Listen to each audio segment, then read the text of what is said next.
Hola, ¿qué tal? Muy buenas noches, bienvenidos a Noticias 22. Qué gusto estar con ustedes, con mis compañeros Karen, Rafa, Laura Regis en la interpretación de lengua de señas mexicana. Un gran programa, mis queridas Karen, Laura, qué gusto saludar a los amigos del auditorio, porque vamos a estar platicando de muchas cosas en esta La Hora consagrada a la cultura en la televisión mexicana, como por ejemplo, ¿de qué, Karen?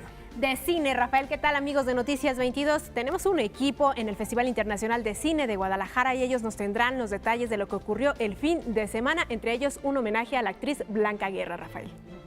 Y tenemos también literatura. Jean-Marie Gustave Leclésio regresa a la escena literaria con una obra que es una especie de homenaje a la palabra, ya van a ver. Y arrancando esta semana, también estrenamos mural en Noticias 22 con la obra de Cecilia Vázquez. Aquí le vamos a pedir a Javier Contreras que nos muestre algunas de estas imágenes de esta artista que es egresada de la Escuela Nacional de Artes Plásticas, después estudió una maestría en Boston, allá en Massachusetts, Estados Unidos, para después exponer de manera colectiva e individual en países como Alemania, Corea, y además una gran parte de su trayectoria dedicada a la crítica y a la docencia, y por eso hoy celebramos con esta su obra el arranque de esta semana aquí en Noticias 22, y la invitación, Laura, Karen, a que se queden con nosotros.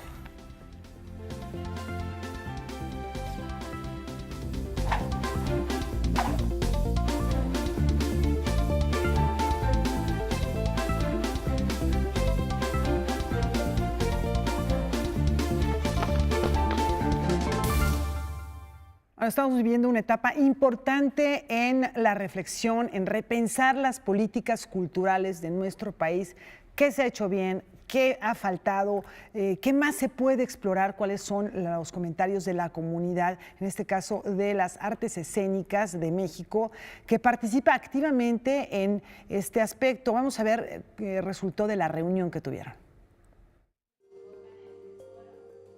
Preocupados por el contexto que aqueja a la comunidad artística del país, coreógrafos, bailarines, académicos y representantes de las artes escénicas se reunirán durante 2 días para reflexionar sobre los retos que enfrentan estas disciplinas actualmente e invitar a construir una nueva estrategia de política cultural que responda a sus necesidades. Este es un foro que convoca el gremio dancístico mexicano, una parte importante del gremio dancístico mexicano, y al cual Danza UNAM se une como espacio para recibir justo el pensamiento, el debate, la reflexión de toda la gente que hace danza, que a su vez está invitando a la gente de las artes escénicas en general. Creemos que necesitamos espacio y libertad para expresarnos, para profundizar en el debate. Hay que hacerlo con mucha responsabilidad y con mucho respeto también. Pero sí con un sentido crítico que no puede ser dejado de lado. Con el foro de discusión y reflexión de danza y artes escénicas, los artistas tendrán como objetivo redactar un documento que integre propuestas relacionadas con la producción y difusión cultural, con la formación académica en el extranjero y con la seguridad social. Otro tema importante es la reestructuración que está habiendo en el FONCA, ¿no? Hacia dónde va, cuáles son las necesidades de los artistas y qué tipo de diálogo se va a establecer próximamente con el FONCA. Otro tema muy importante es la precariedad laboral, ¿no? Los artistas de la danza y de la escena viven en una precariedad laboral que es indiscutible y que consideramos no debe continuar. Entonces, ¿qué alternativas existen o existirán próximamente en ese sentido para mejorar la situación de los artistas escénicos? El documento, que sintetizará la visión de este gremio, será enviado a las instancias correspondientes como la Secretaría de Cultura, el Fondo Nacional para la Cultura y las Artes y Danza UNAM, con el fin de ser tomado en cuenta para implementar las nuevas estrategias de políticas culturales. Noticias 22, Karen Rivera.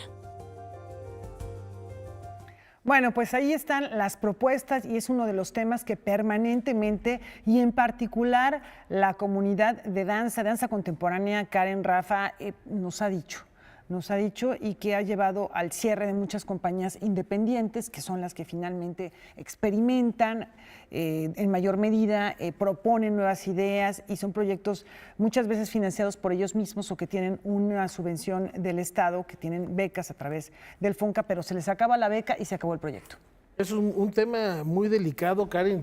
Tú que tuviste la oportunidad de cubrir este encuentro, es importante esta reflexión que plantea Laura para rescatar y revalorar estos espacios que finalmente están marcando la pauta y que están en diálogo con otros países, con lo que se está haciendo en materia de danza contemporánea, también para estar a la vanguardia. Es importante que se haga a partir de los mismos artistas, ellos que conocen cuáles son las necesidades que tienen en este momento, que se reúnan, que reflexionen sobre lo que les está ocurriendo como compañías, como artistas independientes, y bueno, también incluir las artes escénicas como el arte circense, por ejemplo, ¿no? Que casi no es estudiado en México, que casi no es difundido en este país, y de eso se trata, de generar propuestas y de llevarlas a las instancias correspondientes para que se tomen en cuenta, para crear las políticas culturales correspondientes también. Ahorita algo que está de moda, que he tenido la oportunidad de ver cuando se habla de danza contemporánea, son estos personajes que se desdoblan de telas y se ve fascinante la propuesta y tienen un dominio Danza escénico, aérea. danza aérea, Danza que aérea. están con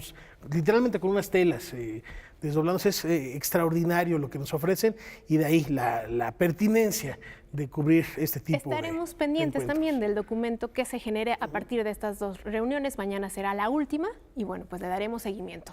Mientras tanto, nos vamos a cenar, Rafael. ¿Cenar? A cenar. Dijimos, sí, todavía no es hora que se acabe el programa, pero vamos.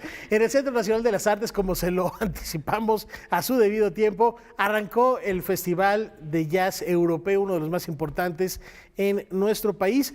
Tuvimos aquí al protagonista del primer concierto con Juan Arturo Brennan y ahora sí, Karen, por todo lo alto. Así se vivió la inauguración.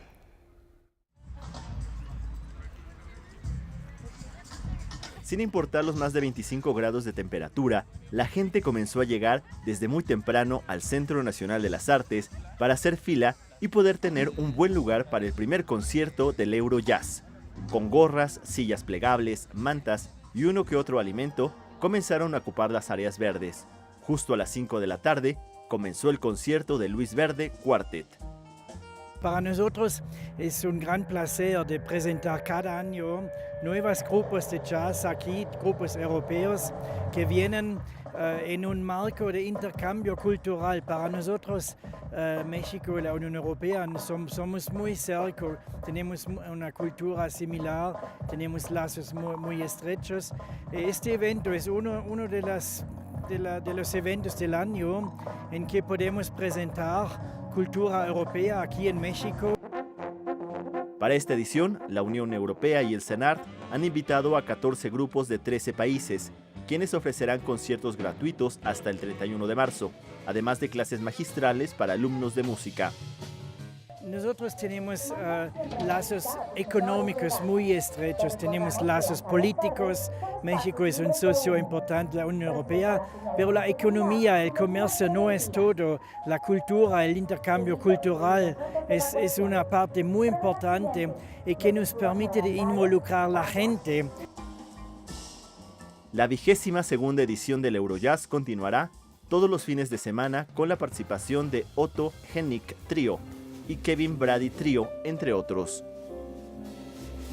Noticias 22, Alberto Aranda.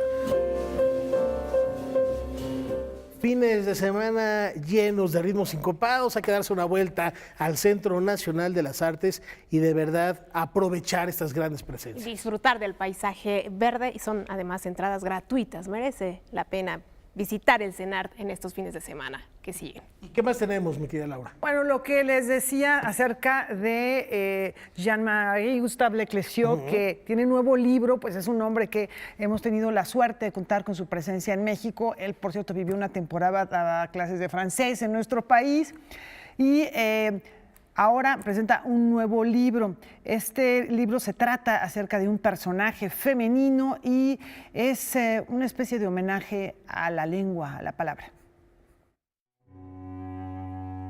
La más reciente obra del premio Nobel Jean-Marie Leclésio, Vidna bajo el cielo de Seúl, es una fábula urbana inspirada tras su reciente estancia en el país surcoreano. Su protagonista, Vidna, es una joven de 18 años de la Corea rural que al mudarse a la gran ciudad acepta el inusual trabajo de inventar historias a Salomé, una joven paralizada por una enfermedad incurable. Llega acarreando los olores de afuera, los olores de los árboles los ruidos de los aves en los árboles, el ruido de la ciudad, el movimiento de los trenes, de los carros y la realidad humana. Ella acarrea de todo esto con ella. Es el regalo que esta jovencita está dando a una persona que está acercándose del momento final. Y para mí es una historia de amor y por eso yo quise construir una historia que manifieste este sentimiento amoroso que significa contradicciones, crueldad y a veces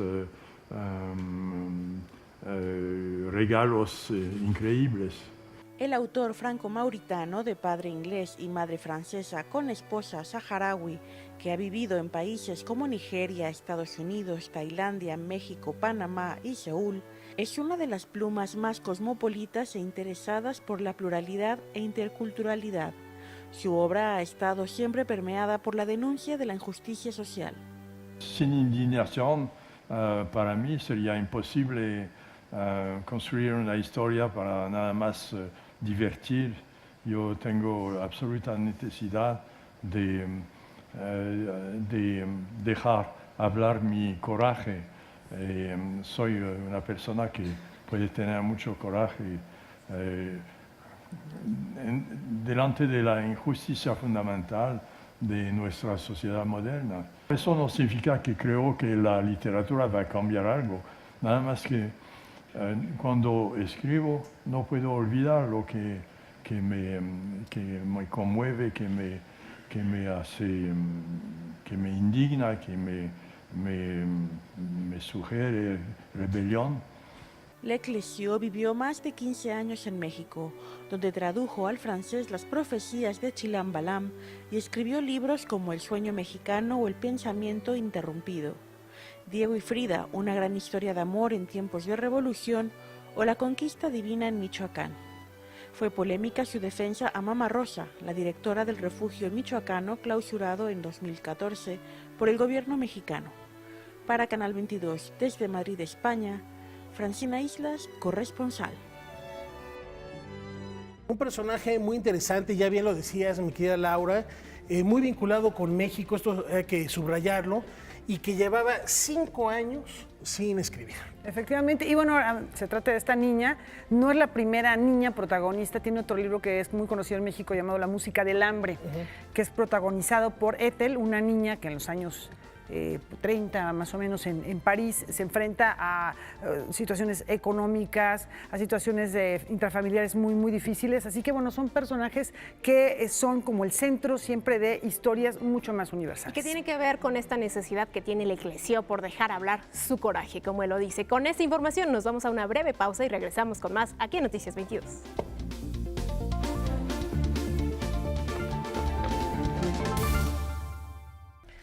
Bueno, este fin de semana todavía hubo ecos de las conmemoraciones de las actividades en torno al Día Internacional de la Mujer. Efectivamente fue una jornada de actividades el día de ayer, pero también el sábado hubo actividades, Karen, en torno a estas reflexiones, y qué bueno que se haga porque la idea de que es el Día de la Mujer y hay que darle una florecita, lindas mujercitas y demás, no es la idea, es una conmemoración que surge de luchas laborales principalmente. Esto sucedió en el Palacio de Minería, donde se hizo el lanzamiento de la campaña La violencia de género vive entre nosotras. Cuando lees los casos de feminicidio, que lees que las encontraron tiradas y que tenían mordidas. Nos conformamos como colectiva a partir del 2016 porque creímos que era necesario que en marchas y manifestaciones pudiéramos estar juntas, porque siempre llegábamos las feministas separadas. Y creímos importante que nos estuviéramos yendo a tomar las calles, pues como hermanas y como manada. Posteriormente, nuestro segundo eje fue visibilizar la violencia de género, porque creemos que está tan naturalizada que luego es imposible verla. Además de proporcionar información sobre aborto, impartir charlas sobre feminismo y dar asesoría jurídica en casos de violencia, las de la Aquelarre Feminista lanzaron la campaña llamada La violencia vive entre nosotras, que se centra en los testimonios de mujeres que la han sufrido en carne propia y han sabido encontrar soluciones para salir de ella.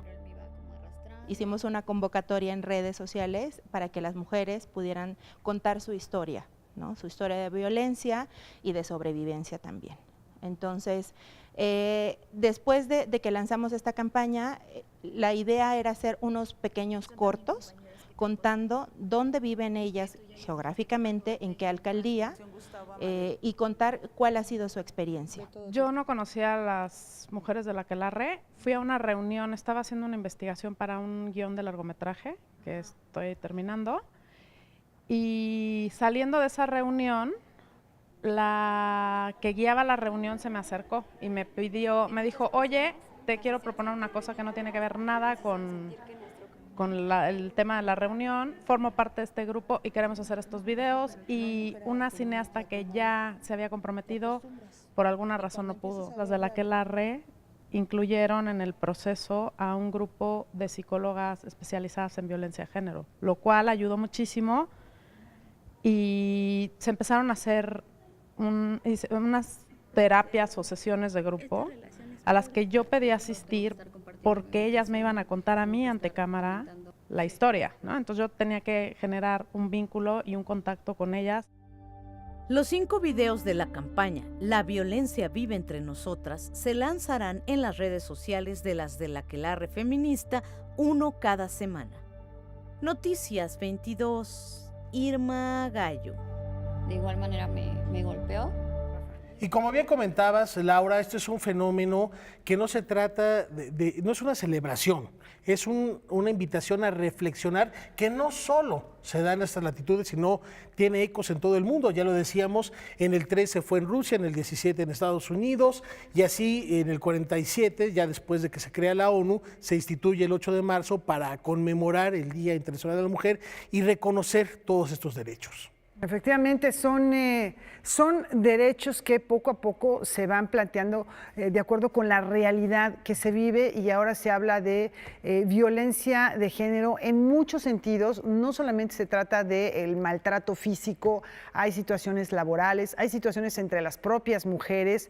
En fin, yo creo que hay muchos temas de discusión que habremos de abordar para tratar de entender un poco esta realidad cambiante. Entre estas situaciones que se tienen que reflexionar está la cuestión del machismo.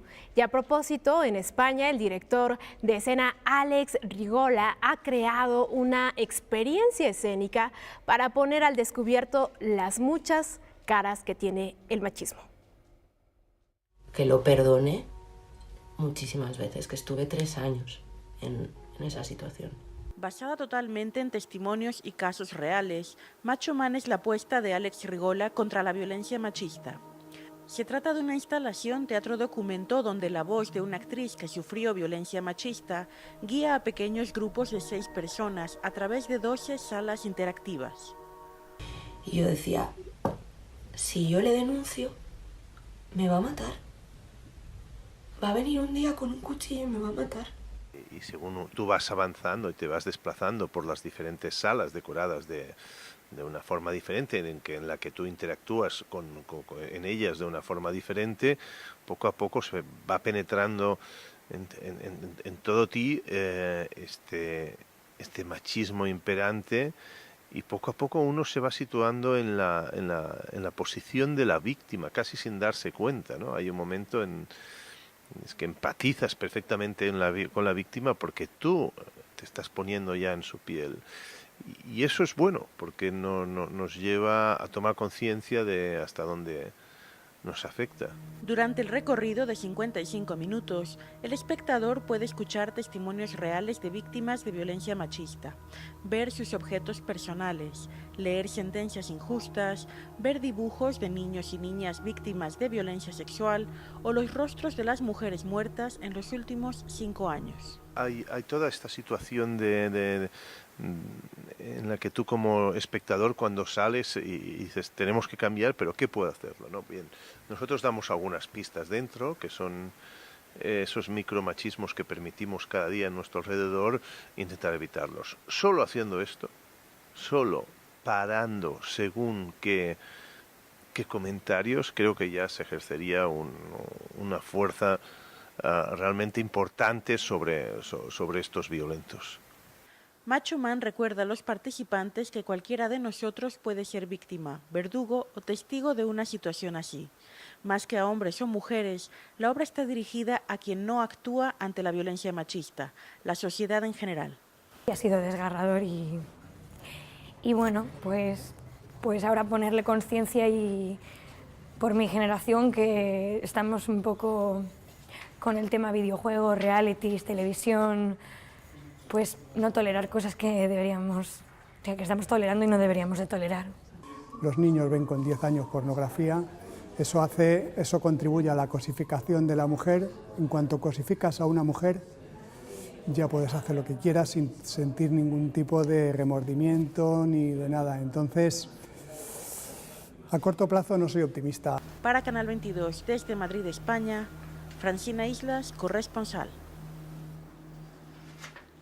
Y así como en el teatro tiene ecos este fenómeno, también los tiene en la literatura. Así es, porque 14 mujeres, Rafael, que se dedican a crear contenidos para redes sociales a partir de las historias que le interesan a diferentes escritoras, pues nos comparten su historia, Laura. Efectivamente, se trata de un club de lectura del que nos platica Irma Gallo.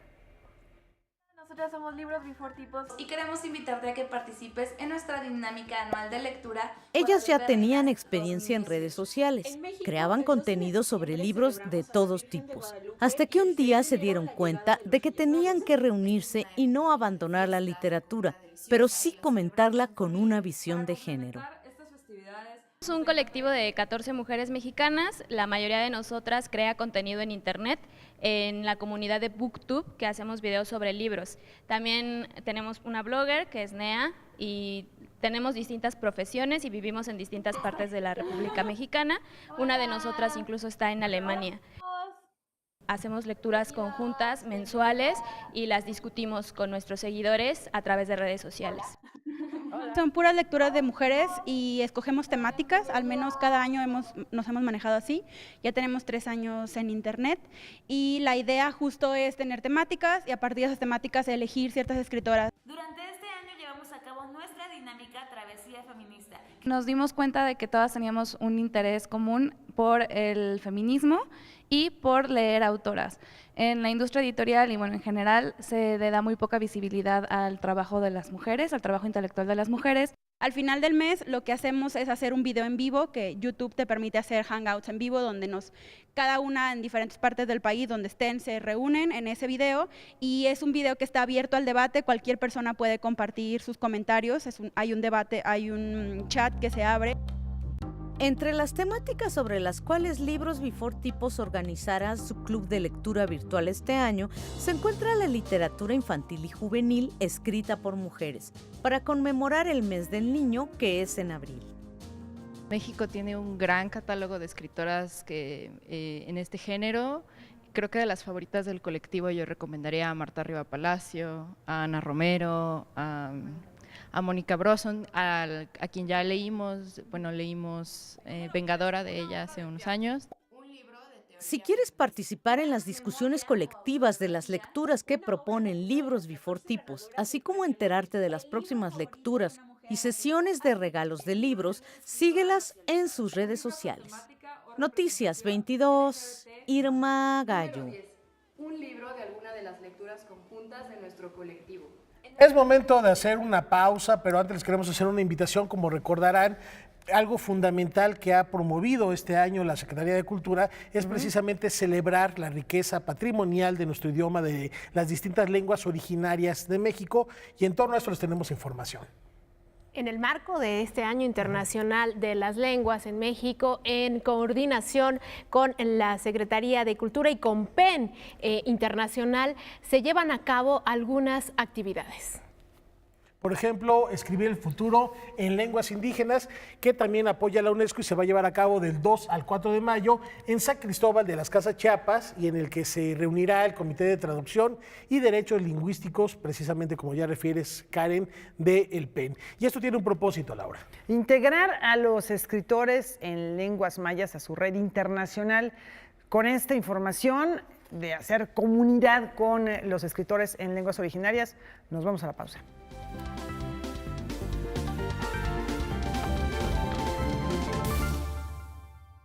Bueno, ya les anunciábamos que vamos a estar en Guadalajara. Con una cobertura especial del Festival de Cine. Y que nos tienen todos los detalles de lo que ocurrió el fin de semana, el primer fin de semana del Festival Internacional de Cine. Y allá se encuentra nuestro compañero Güemansin Rodríguez. Y vamos a ver todos los detalles que nos preparó.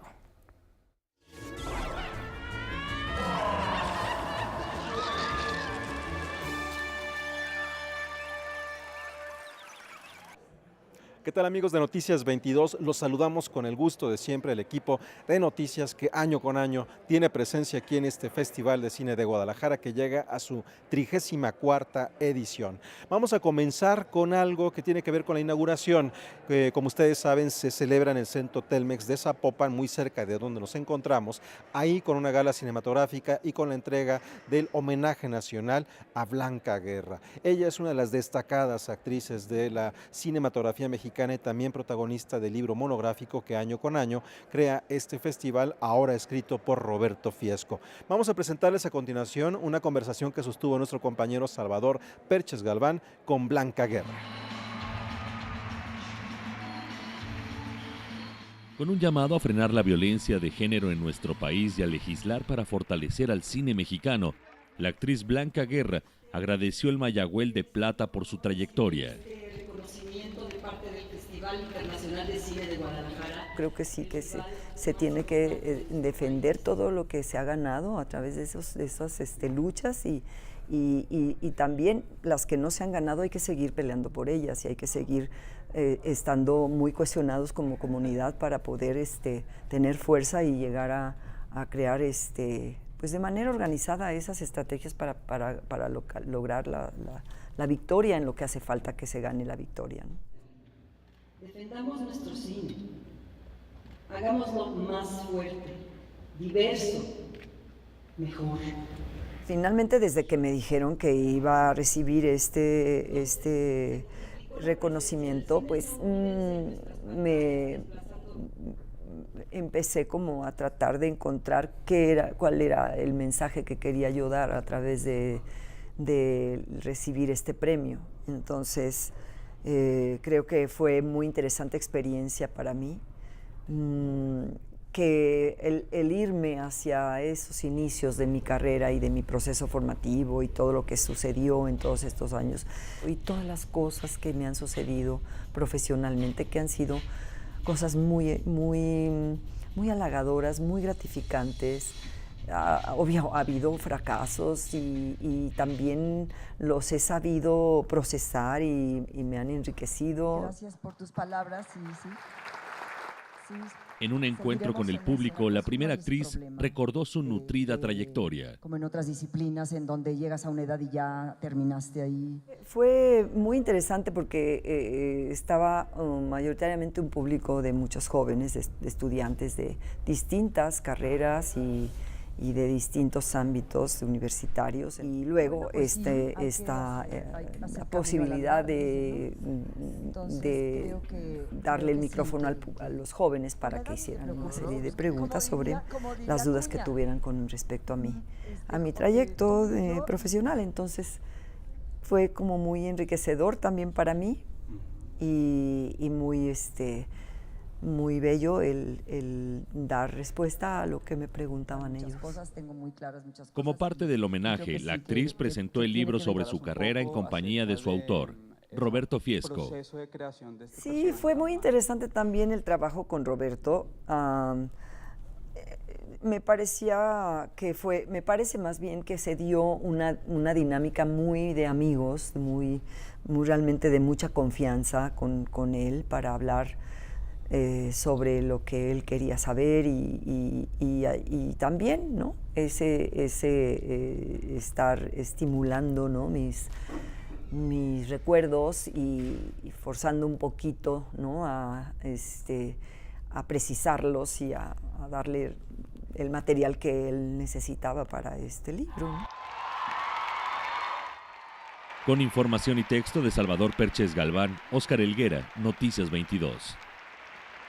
En el Festival de Cine de Guadalajara hay una sección dedicada al cine iberoamericano. Esto es rojo y viene de Argentina. A mediados de los años 70, un hombre extraño llega a una tranquila ciudad de provincia. En un restaurante, y sin motivos aparentes, comienza a agredir a Claudio. En definitiva, no sos culpable de lo que te pasa. Un reconocido abogado. Se trata del Arranque de Rojo, película argentina que compite en la sección largometraje iberoamericano de ficción, escrita y dirigida por Benjamín Neistat. Las secuelas de ese periodo tan violento, quizá uno de los periodos más violentos de la historia argentina, sino el más, dejó secuelas en todas las generaciones. Todos en alguna medida estamos atravesados por ese momento histórico y por todo lo que sucedió. Hayamos tenido una experiencia familiar directa o conocemos a alguien que de una u otra manera ha estado en contacto directo o ha sido tocado con más fuerza por ese momento tan violento. Y además sí crecimos y ya más de adultos en un momento en el que se miró para atrás, se revisó y se enjuició a muchas de esas personas y muchos de ellos están en la cárcel o detenidos, ¿no?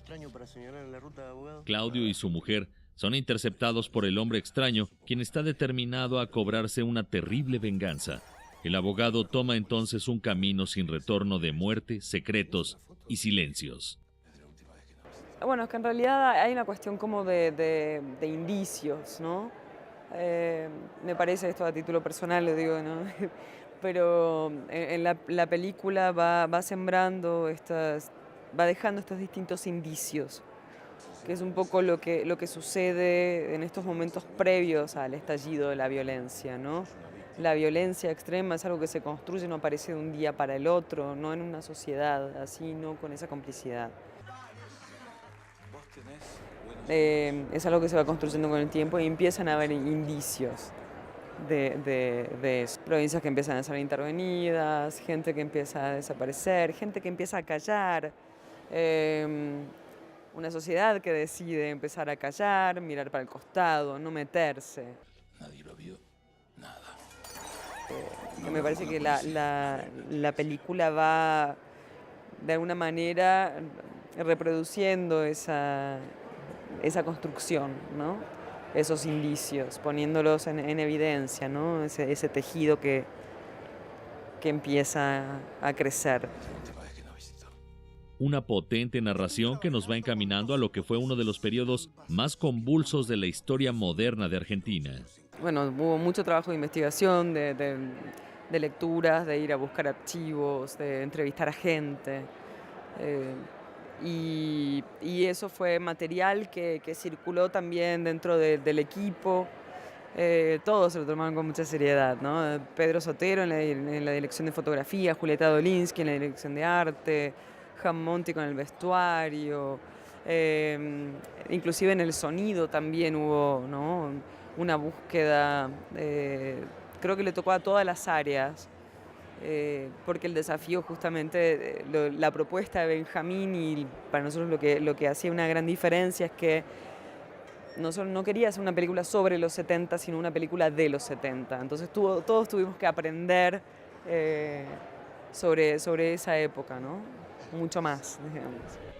Con información y texto de Salvador Perches Galván, Óscar Helguera, Noticias 22. Tiemble, abogado, porque esto es obra de Dios.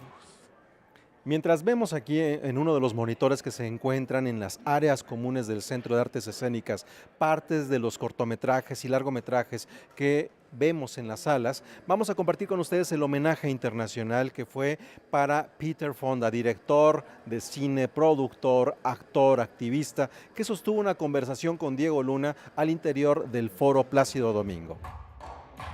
En una sala Plácido Domingo casi llena, se presentó el cineasta, productor, actor y activista estadounidense Peter Fonda para recibir el homenaje internacional. Fue presentado por el actor Diego Luna, quien recordó que en el Festival de Cine de Venecia, cuando él y Gael García presentaron la película Y tu mamá también, de Alfonso Cuarón, recibieron de manos de Fonda el premio Marcello Mastroianni de actuación. When I was just a little boy, I would put on shows. Me, my sisters, our friends, we would put on a play for the help, for the governors, for the maid, for the guard. We put plays on. I'm 6 años. 6 años. La película Easy Rider, Buscando mi destino, de 1969, dirigida por Dennis Hopper, quien también actúa junto con Jack Nicholson y Peter Fonda, fue uno de los momentos importantes en la conversación, pues Fonda fue co-guionista y coproductor. Asegura que esa película fue un accidente bien planeado por él. Jean Cocteau, a very famous artist, filmmaker from many years ago, but very famous. Jean Cocteau said that 98% of art is accident. 1% is logic, and 1% is intellect. Peter Fonda se sintió halagado y conmovido por la respuesta del público y aseguró que sus directores favoritos son mexicanos. Guillermo should understand. He makes a film about a man who's a fish, making love to a woman who's not a fish, and then swimming away forever in happiness. What a movie! The Shape of Water, my goodness. Guillermo del Toro is brilliant. Pan's Labyrinth is his different name in Spanish? El laberinto del fauno. Ah. Shape of Water, perfecto. Alfonso Cuarón does Roma, does Gravity, does Children of Men. Whoa. Alejandro Inarritu, he does the best. He does Reverend, he does Birdman. I mean, my 3 favorite directors are Mexicanos.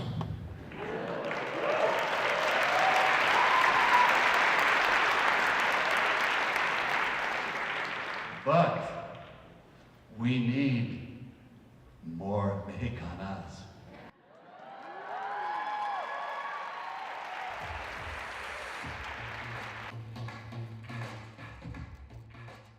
De esta manera llegamos al final de nuestra transmisión desde el Festival Internacional de Cine en Guadalajara y el día de mañana tendremos muchas cosas más, así que sintonícenos. Regresamos allá al estudio de Noticias 22.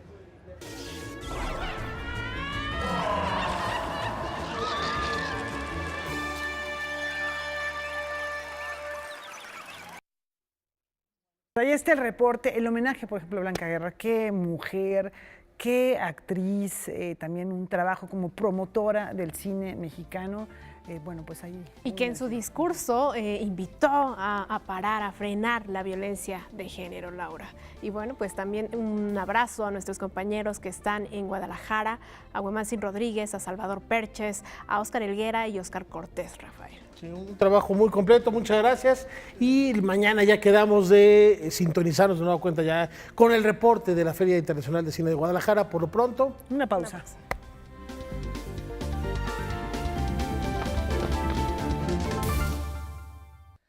Vamos ahora con una propuesta que busca recuperar el espacio público y esto a través de la palabra hablada. Este es el objetivo del Festival Poesía por Primavera, que este fin de semana llenó de arte y letras la Plaza San Jerónimo. Ya es tradición que cada año el Callejón de San Jerónimo se convierta en un espacio para escuchar poesía y conocer distintas propuestas editoriales. Pero este año, el Festival Poesía por Primavera puso el acento en la recuperación del espacio público. Hemos querido subtitularlo a retomar las calles, porque pensamos que este es un ejercicio de sanación también. Hace unos días, el Centro Cultural y Restaurante Hostería La Bota, que organiza este festival, fue víctima de un brutal asalto. Los criminales golpearon y amagaron a los empleados para poder llevarse el dinero de la caja. si la poesía sirve para cambiar algo, salvar la vida o cambiar el mundo como pensaban Rimbaud y Marx, es algo que a mí ahorita quizá no me entretenga tanto, pero lo que sí puedo decir es que en este momento sirve para esa sanación colectiva.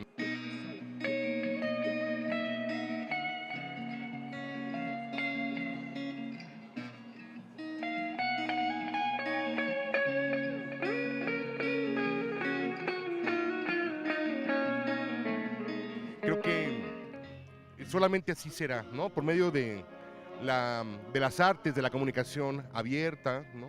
De ejercicios pues libertarios como este, es que podamos nosotros ganar un espacio que fue nuestro siempre, ¿no? En esta octava edición del festival, que se llevó a cabo el sábado 9 y domingo 10 de marzo, leyeron su poesía Rocío Cerón, Mónica Maristain, Lauri García Dueñas y Héctor Iván González, entre otros. Por aquí han circulado más de 300 escritores, ¿no? Se intenta ser, por supuesto, incluyente.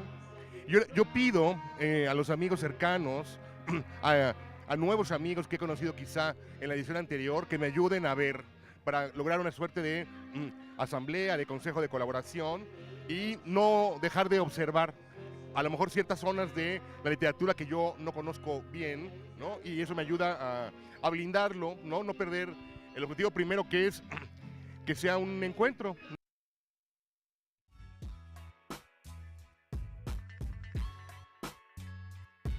Noticias 22, Irma Gallo.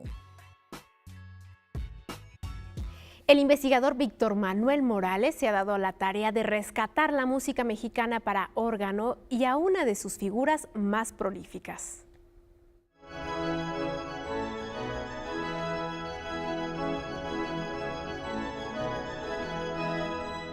Luego de una ardua investigación, la música de Ramón Noble es rescatada del olvido por el organista Víctor Manuel Morales, quien presenta parte de las más de 100 composiciones de órgano del maestro hidalguense, quien murió en 1999.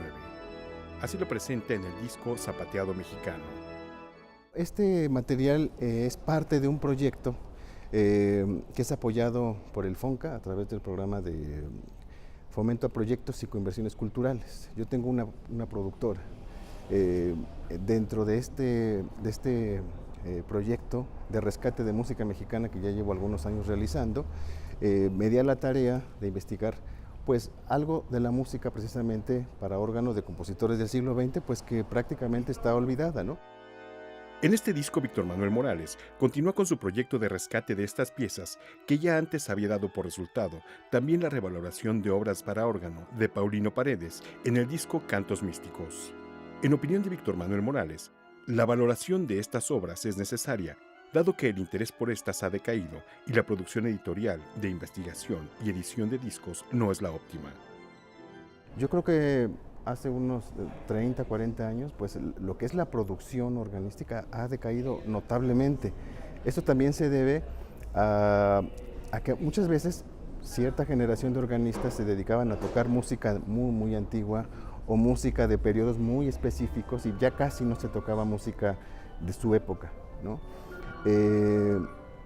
Digamos que pensando en los compositores actuales es prácticamente mínima. Zapateado Mexicano muestra la polifacética carrera de Ramón Noble, quien también estuvo vinculado al trabajo coral y al profundo conocimiento de potencial musical del órgano, no solo desde una perspectiva clásica, sino también vernácula. No existe una biografía de Ramón Noble. De hecho, yo, por ejemplo, para hacer las notas del disco, pues he tenido que recurrir a testimonios de amigos del maestro, de personas que lo conocieron y demás. Yo en este caso quise hacer una producción completamente distinta y es música que tiene un corte tradicional muy fuerte. De hecho, abre con la versión de la bamba que él hizo para el órgano, ¿no?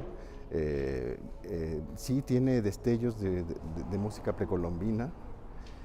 Y una característica muy curiosa precisamente de la escritura para órgano de Ramón Noble es esta idea de acercarse, aproximarse al instrumento como para aprovechar todas sus posibilidades. Zapateado Mexicano fue presentado en la Fonoteca Nacional y ya se encuentra disponible en plataformas digitales y tiendas de discos. Noticias 22, Víctor Gaspar. Y seguimos platicando de música y de manera particular aquella que trasciende la escena. La compañía Ópera Irreverente hace honor a su nombre con una propuesta pensada en los más jóvenes. Esta es la historia de un artesano que con sus manos acero forjó.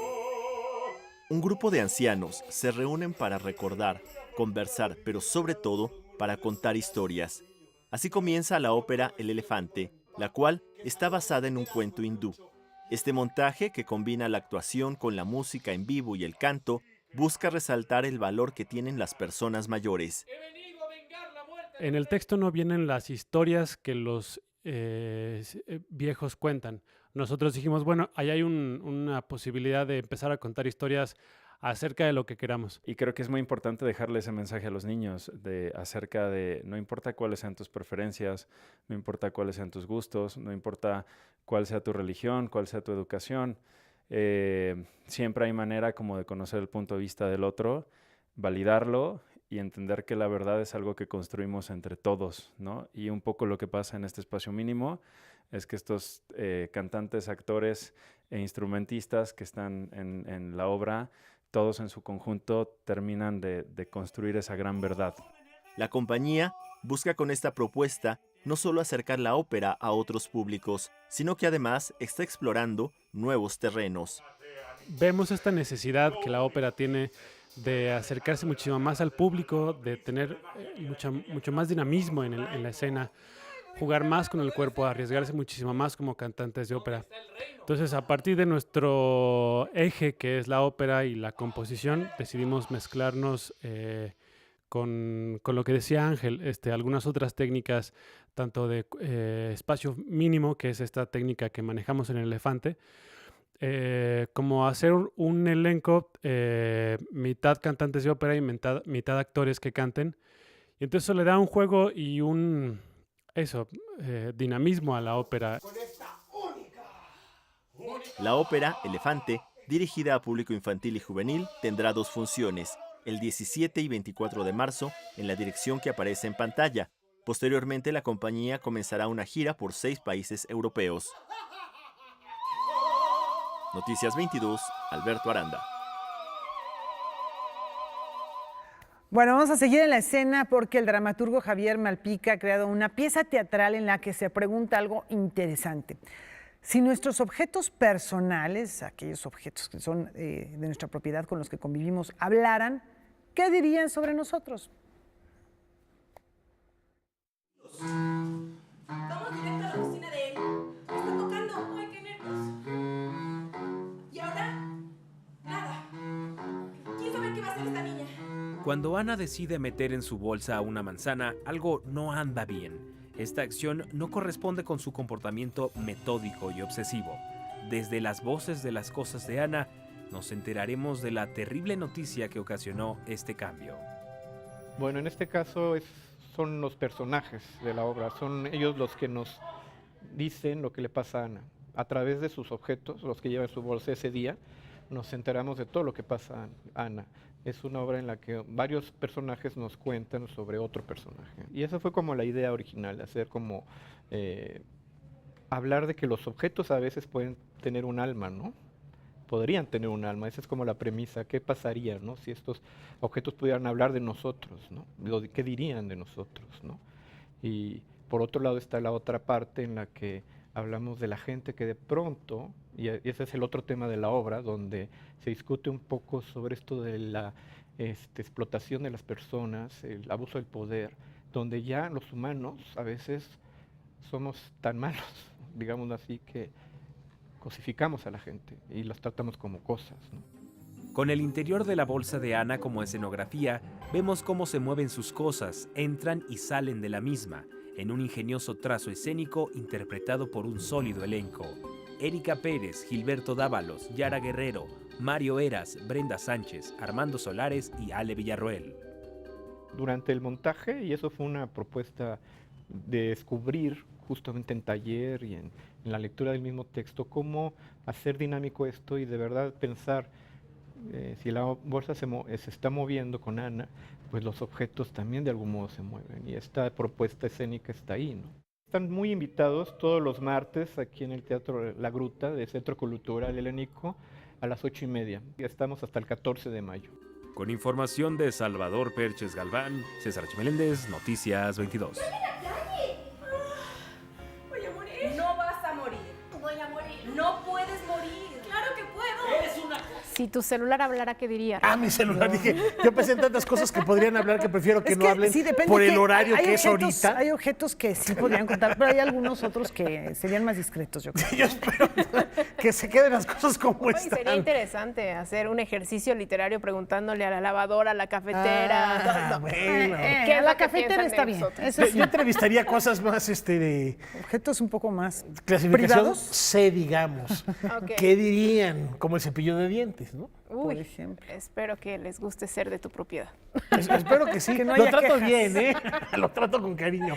En fin, nos vamos a despedir como de costumbre, lo hacemos con música. Hoy celebrando y recordando al hombre que vino a revolucionar el tango, que fue muy criticado en su momento, Efectivamente. pero que marcó un parteaguas, Astor Piazzolla. Efectivamente, 98 años de su nacimiento y bueno, el tiempo le dio la razón a don Astor Piazzolla. El tango había que renovarlo de alguna manera y este hombre que fue un gran bandoneonista además, lo vino a renovar y a reivindicar. Nos despedimos por hoy y mañana los esperamos aquí en punto de las 7. ¿Nos despedimos por hoy, por mañana de una vez? Y mañana. Ah, y mañana los esperamos. los esperamos aquí en punto de las 7 de la tarde en la hora cultural. Rafael, ya lo comentabas, de la televisión mexicana. Gracias. Hasta la próxima. Muy buenas noches.